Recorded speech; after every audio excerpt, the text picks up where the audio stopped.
करें तो जल्दी कर, ये भी साफ कर।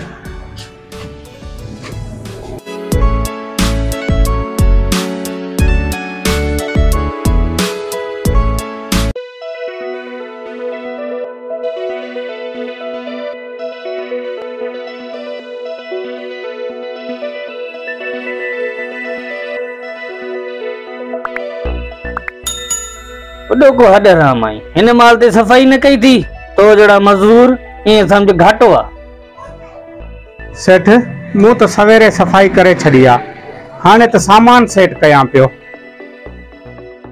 घणी गाड़ी ना हण, गामण खान वारन जो ऑर्डर आ, वनी सामान पहुंचाए अच।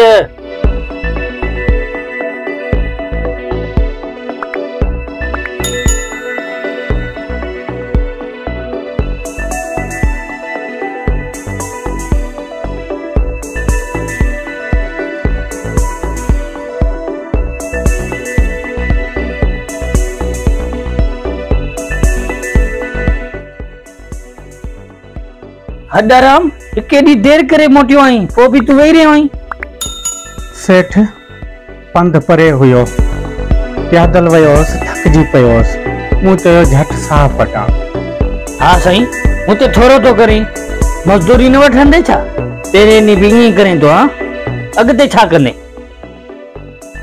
सेठ नौकर जी केड़ी मजाल जो हु वेहे, नौकर इंसान त न हुंदो आहे।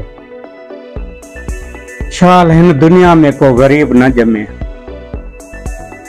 उथी हण गाड़ी ना हण, गोदाम मां वनी अटे जो कट्टो खणी शहर मां मंदर ने पजाए अचे, पोइ अची वापसी अची मानी खायूं था। हाने सेठ मां वञा थो, बाक़ी मानी अवां खाए छॾिजो, अगर थोड़ी मानी बचे तो शाम जो खयूं वेंदुसि। मूं तो सहरी वक्त जॾहिं रोज़ो रखियो हो, पानी ते रखियो हो, उन करे मुझे जान में कमजोरी आहे, तॾहिं तो मां कम नथो करे सघां। सेठ ही मानी खणी वेंदुसि, शाम जो मां रोज़ो अफ्तार कंदुसि, मुंहिंजा बचड़ा रोज़ो अफ्तार कंदा ऐं अवां खे दुआऊं ॾींदा। यार मुके माफ कजो, मुके खबर न हुई त अवां के रोज़ो आहे। सेठ अगर अवां खे रोज़े जो ॿुधाया हा त अवां मूंखे कम ते कोन बिहारियो हा, उन करे मूं अवां खे कोन ॿुधायसि। असां गरीबन वटि इहा अनाथ हूंदी आहे, मजदूरी करे पेट पालींदा आहियूं, कंहिंजे अॻियां हथ फैलाइण असां पंहिंजी तौहीन समझदा आहियूं। हाँ यार अज मुके खबर पई त गुरबत छा हूंदी आहे। असां इंसानन के इंसान समझदा ही नहीं। ही माए रमजान गरीबन जो एहसास ॾेराईंदो आहे, पोइ भी एतिरा गफ़िल छो आहियूं असीं। असांखे घुर्जे त असां अहिड़नि गरीबन जो ख्याल कयूं।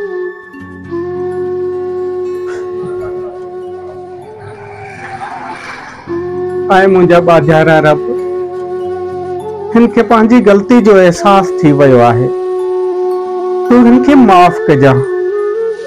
ऐं मुंहिंजा रब जेके अहिड़ा सेठ ज़ालिम आहिनि, तूं सभिनीनि खे इहा समझ ॾे त असां मज़दूरनि खे हू इंसान समझे। असां मज़दूर बि इंसान आहियूं।